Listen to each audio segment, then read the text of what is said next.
रहमान रहीम। आप देख रहे हैं मेरा चैनल अतीक डेंटल केयर और मैं हूं आपका होस्ट डॉक्टर दी। रोज़ाना की तरह आज फिर हम एक नए टॉपिक के साथ, एक इंटरेस्टिंग टॉपिक के साथ आए हैं। ये एक ऐसा टॉपिक है जो आपकी क्लिनिकल प्रैक्टिस में रूटीनली यूज होता है, डेली प्रैक्टिस में आप इसे लाजमी यूज करते हैं। ये क्या चीज़ है?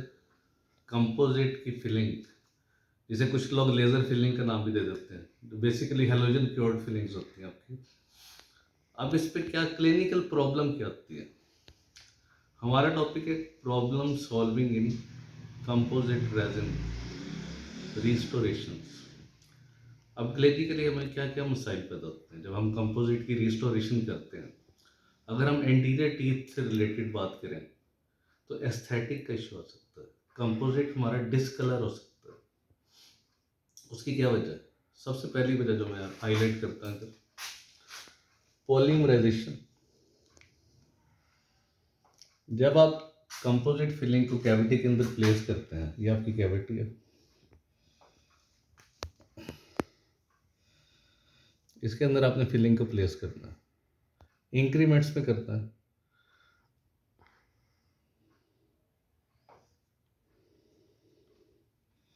यूजुअली 2 मिलीमीटर का इंक्रीमेंट्स होता है आपका। जो हमारा कंपोजिट है उसका 2 मिलीमीटर का इंक्रीमेंट होता है। लेकिन कुछ कंपोजिट हैं जैसे साइलोरेन कंपोजिट, साइलोरेन, ये रिंग ओपनिंग पॉलीमराइजेशन होती है। इसका इंक्रीमेंट 2.5 मिलीमीटर का यूज कर सकते हैं। तो मेन हमारा कंपोजिट में पॉलीमराइजेशन या क्योर भी कहते हैं, क्योरिंग करते हैं, क्योर करना, मोनोमर को कन्वर्ट करते हैं पॉलीमर के अंदर। तो इसमें अगर 100 आपके पास है, 100 मोनोमर है, तो उसमें से 50% कंप्लीटली पॉलीमराइज हो जाता है और आपके 40% पेंडेंट ग्रुप में रह जाते हैं, पेंडिंग हो जाते हैं 40%। जो 40% आपका मोनोमर है वो पेंडिंग में आ जाते हैं। वो इसके साथ अटैच होते हैं, जो ऑलरेडी पॉलीमराइज्ड हो गया उसके साथ अटैचमेंट उसकी होगी, लेकिन वो पेंडिंग में आ जाता है। और आपका जो 10% है वो रेजिडुअल मोनोमर रह जाता है, जो पॉलीमराइज नहीं होता। तो आपने करना क्या, आपको आइडियली अच्छी fully polymerize, completely polymerize composite को करना है। अगर आपकी पॉलीमराइजेशन सही नहीं हुई तो क्या मसाइल पैदा हो सकते हैं? Physical properties as well as mechanical properties of the restoration decrease, strength compromise हो जाएगी material, number 1। Number 2, water absorption या वाटर एब्जॉर्प्शन ज़्यादा हो जाएगी। वाटर आपके मैट्रिक्स के अंदर ज़्यादा एंट्री करेगा, जिससे डिस्कलरेशन का चांस होगा। आपकी फीलिंग डिस्कलर होगी, एस्थेटिकली अनप्लीजिंग हो जाएगी। इसके अलावा dissolution of the unreacted monomers होगा। अल्टीमेट आपका एस्थेटिक प्रॉब्लम डिस्कलरेशन की सूरत में आएगी। ये सबसे बड़ा मसला प्रॉपर पॉलीमराइजेशन ना होने की वजह से होगा। अगर आपकी रिस्टोरेशन प्रॉपरली पॉलीमराइज नहीं है तो आपको ये प्रॉब्लम होगा। तो आपने क्या करना है इसके लिए? प्रॉपर पॉलीमराइजेशन कैसे करेंगे? इसका सबसे आसान तरीका ये है कि आपकी जो पहला इंक्रीमेंट है आपका, जब आपने किसी भी कैविटी में रिस्टोरेशन करनी है तो आपका first increment as thin as possible होना चाहिए। लेट से 0.5 मिलीमीटर होना चाहिए। या आप फ्लोएबल कंपोजिट की एक थिन लेयर अप्लाई कर सकते हैं, जिससे अच्छी तरह डेंटीन के साथ बॉन्डिंग हो जाएगी आपके फिलिंग मटीरियल और अच्छी तरह क्योर हो जाएगी, पॉलीमराइज हो जाएगी। दूसरा, उसके बाद जो इंक्रीमेंट्स हमने 2 मिलीमीटर से ज़्यादा इंक्रीमेंट साइज यूज़ नहीं करना, ताकि अच्छी तरह पॉलीमराइज हो जाए। और आपका जो लास्ट इंक्रीमेंट है 40 टू 60 सेकेंड तक उसे क्योरिंग करनी है, ताकि अच्छी तरह पॉलीमराइज हो। इसके अलावा डिफरेंट टेक्निक्स भी यूज़ होती हैं पॉलीमराइजेशन के लिए। डिफरेंट लाइट सोर्सेज यूज़ होते हैं। फिर आपकी जो क्योरिंग लाइट्स है, क्योरिंग लैंप्स है, जो सबसे पहले यूज़ होते थे अल्ट्रा वायलेट होते थे, अल्ट्रा वायलेट रेज थी। फिर उसके बाद halogen lamps, QTH, quartz tungsten halogen lamp आ गए।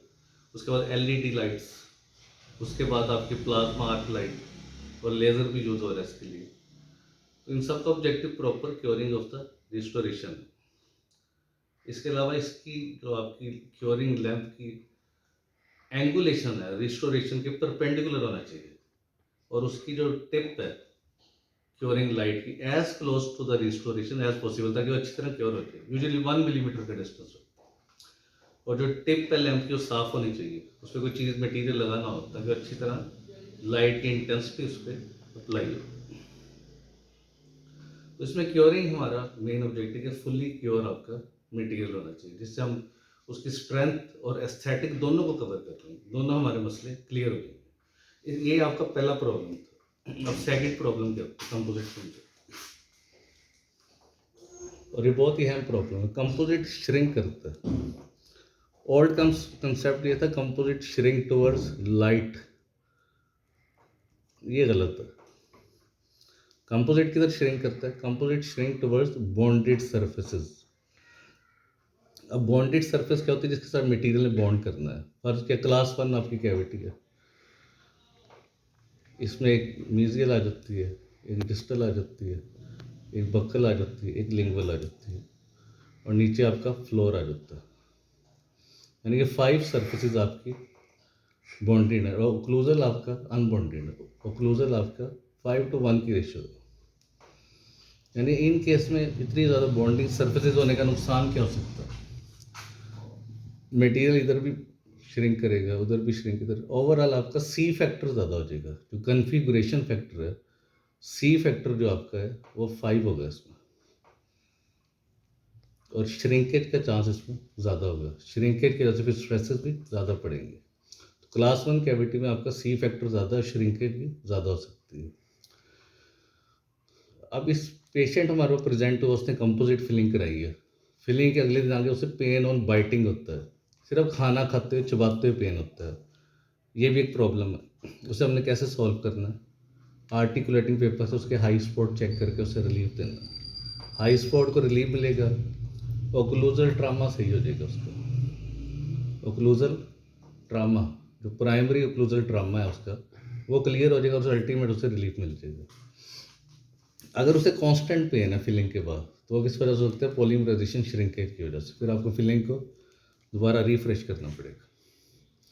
अब एक और क्वेश्चन बड़ा स्टूडेंट पूछते हैं कि केरीज रिमूव कितनी करनी है? जब हमने कंपोजिट की फिलिंग करनी है, टूथ कलर फिलिंग भी इसे कहते हैं, क्योंकि इसमें शेड मैच हो जाता है, तो उस केरीज जो कीड़ा लगना भी कहते हैं हमसे, उसको कितनी रिमूव करनी है? डेंटिनो नेमल जंक्शन आपका केरीज फ्री होना चाहिए।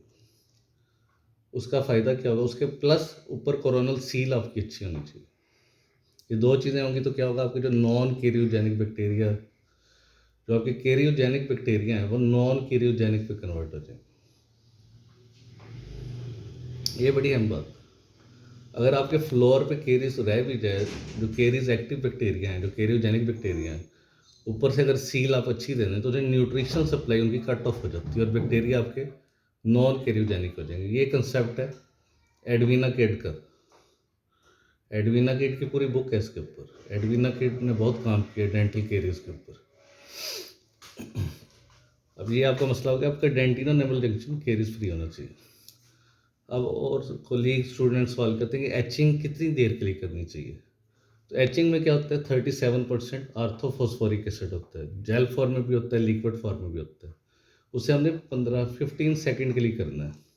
एनेमल के लिए मिनिमम 15 सेकंड है, और डेंटिन के लिए मैक्सिमम 15 सेकंड है, इससे ज़्यादा नहीं करना। अगर हम ओवर एचिंग करेंगे, अगर डेंटिन के ऊपर एचेंट ज़्यादा देर लगा रह जाएगा, फॉर लेट से 1 मिनट, तो क्या नुकसान होगा? जो पोर्स बनेंगे उनकी डेप्थ इंक्रीज हो जाएगी, जिससे रेजिन उसके अंदर इनफिल्ट्रेट नहीं करेगा ओवर एचिंग की वजह, जिससे नैनो लीकेज हो सकती है। तो आपकी माइक्रो लीकेज होती है, जो टूथ फिलिंग इंटरफेस में होती है। ये हाइब्रिड लेयर है, रेजिन डेंटिन की जो लेयर, हाइब्रिड लेयर जिसे कहते हैं, उसमें नैनो लीकेज के चांस है। हमने ओवर एचिंग की, पोर्स की डेप्थ बढ़ गई, तो रेजिन उस डेप्थ में फुली पेनिट्रेट नहीं कर सकता। जो गैप आ जाता है उसे हम क्या कहते हैं? Nano leakage. इसीलिए 15 second is the maximum time for dentin etching. अब नेक्स्ट प्रॉब्लम आ जाती है आपके प्रोसीजरल एरर्स। हम काम करते हो क्या क्या गलतियाँ करते हैं कंपोजिट फिलिंग करते हुए? एक तो श्रिंकेज या सी फैक्ट, श्रिंकेज को नहीं बचाते। इंक्रीमेंट, स्मॉल इंक्रीमेंट चूज करनी चाहिए, छोटे इंक्रीमेंट, ताकि श्रिंकेज कम हो। बॉन्डिंग का लॉस हो सकता है, आइसोलेशन प्रॉपर होनी चाहिए आपकी, रबर डैम या सक्शन के साथ आप कर सकते हैं, माइक्रो लीकेज हो सकती है टूथ फिलिंग इंटरफेस में, ओवर एंथुजियास्टिक प्रेपरेशन, अगर आपने कैविटी बनाते बहुत ज़्यादा कैविटी को प्रिपेयर कर दिया उससे भी आपके फिलिंग डिसलॉज हो जाएगी कुछ हफ्ते बाद, क्योंकि मेन आपके एनेमल अगर रिमूव हो गया तो बॉन्डिंग कंपोजिट की डेंटिन से इतनी अच्छी नहीं होती। Improper SRC factor, configuration factor को रिस्पेक्ट देना बहुत ज़रूरी है। इम्प्रॉपर एचिंग, एच हैंडलिंग, अब ये बड़ा है ना, इम्प्रॉपर एच हैंडलिंग क्या चीज़ होती है। अब एच जो एच होता है, एक होता है टोटल एच जो एनेमल पे भी आप यूज़ करते हैं डेंटिन की वजह से, एच एंड रिंस करते हैं, यानी उसके अप्लाई करने उसे वॉश आउट करना ज़रूरी है।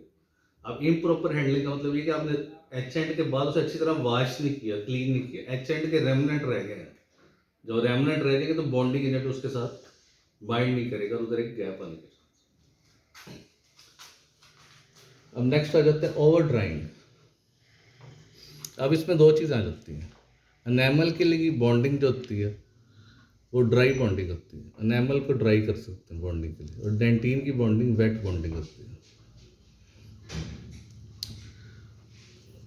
डेंटिन की ड्राई बॉन्डिंग क्यों नहीं होती? डेंटिन के अंदर कोलेजन होता है, कोलेजन के फाइबर होते हैं डेंटिन के अंदर, अगर हम उसे ड्राई करेंगे तो कोलेजन आपका कोलैप्स कर जाएगा, कोलेजन आपका कोलैप्स हो जाएगा जिससे रेजिन इन्फिल्ट्रेशन नहीं होगी, कोलेजन आपका कोलैप्स हो जाएगा जिससे रेजिन इन्फिल्ट्रेशन नहीं होगा, इसलिए डेंटिन ऑलवेज वेट होगा। अगर डेंटिन को ड्राई हो चुकी है उसकी रीवेटिंग कर सकते हैं, बॉन्डिंग एजेंट से कर सकते हैं, डैम कॉटन से कर सकते हैं, सिंपली डेंटिन आपकी मॉइस्ट नज़र आनी चाहिए। अच्छा, इसके अलावा लीविंग एरिया तो डेंटिन एक्सपोजर, एक्सपोज डेंटिन रह गई है तो ज़ाहिर उससे भी बाद में उससे पेन होगा, सेंसिटिविटी हो सकती है। तो ये सारा मैंने क्लिनिकल प्रॉब्लम के बारे में डिस्कस किया, ये सारी प्रॉब्लम्स थी जो कंपोजिट में होती है। अब कंपोजिट तो हमारा सबसे 1950 का सबसे पहले आया, हमारा कंपोजिट उस टाइम का चल रहा था, सबसे पहले इसकी इन्वेंशन 1950 के अंदर हुई। तो टाइम के साथ साथ as a direct filling material, indirect भी यूज़ होता है, एज अ ल्यूटिंग भी यूज़ होता है, पिट एंड फिशर सीलेंट भी यूज़ होता है, यानी कई जगहों पर इसका इस्तेमाल होता है, कोर बिल्डअप में आप कर सकते हैं। मिनामेटा कन्वेंशन जो जापान में हुई उसमें अमलगम को बहुत कम अब यूज़ किया जाता है, स्पेशली 15 ईयर से कम जो बच्चे हैं और प्रेगनेंसी में यूज़ बिल्कुल कंट्राइंडिकेटेड है। 2008 में नॉर्वे ने बैन करना शुरू किया था सबसे पहले से अमलगम को, अमलगम फ्री डेंटिस्ट्री की तरफ हम जा रहे हैं, अमलगम की फेजिंग आउट हो रही है। अमलगम इज एनवायरमेंटल हैजर्ड है, मरकरी जो अमलगम के अंदर होता है। कंपोजिट की कुछ लोग कहते हैं बिसफॉस्फोनेट की वजह से एस्ट्रोजेंसिटी हो जाती है, एस्ट्रोजन लेवल इंक्रीज हो जाती है, लेकिन वो एक पार्टिकुलर पर्सन तक है, वो भी लिमिटेड रोल है। अमलगम जब मरकरी तो एनवायरनमेंट को आपकी ख़राब करता है, मरकरी जो आपकी पाइपलाइंस में जाता है वो आपकी फूड चेन के अंदर शामिल हो जाता है। मरकरी से ज़्यादा क्या नुकसानदेह चीज़ है, मिथाइल मरकरी, जो मरकरी जाता है नीचे पानी में तो वहाँ की जो एक्वेटिक फिश है कोई और वो उसे यूज़ करती हैं, एक्वेटिक माइक्रोब से यूज़ करके कन्वर्ट करते हैं मिथाइल मरकरी में, वो फिर फिश के अंदर जाता है और वो आपकी फूड चेन में शामिल हो जाती है। मिथाइल मरकरी एक टॉक्सिक चीज़ है, उससे आपको नुकसान हो सकता है। इसलिए हम आजकल के दौर में हमारे पास सिर्फ एक ही मटेरियल है जो आइडियल है और वो कंपोजिट रेजिन। आज का लेक्चर काफ़ी हद तक मैंने आपको प्रॉब्लम सॉल्विंग कंपोजिट रेस्टोरेशन का बता दिया है। इस तरह मेरे चैनल को आप लाइक करें, सब्सक्राइब करें और शेयर भी करें ताकि फर्दर भी एक नॉलेज का सिलसिला चलता रहे। Thank you.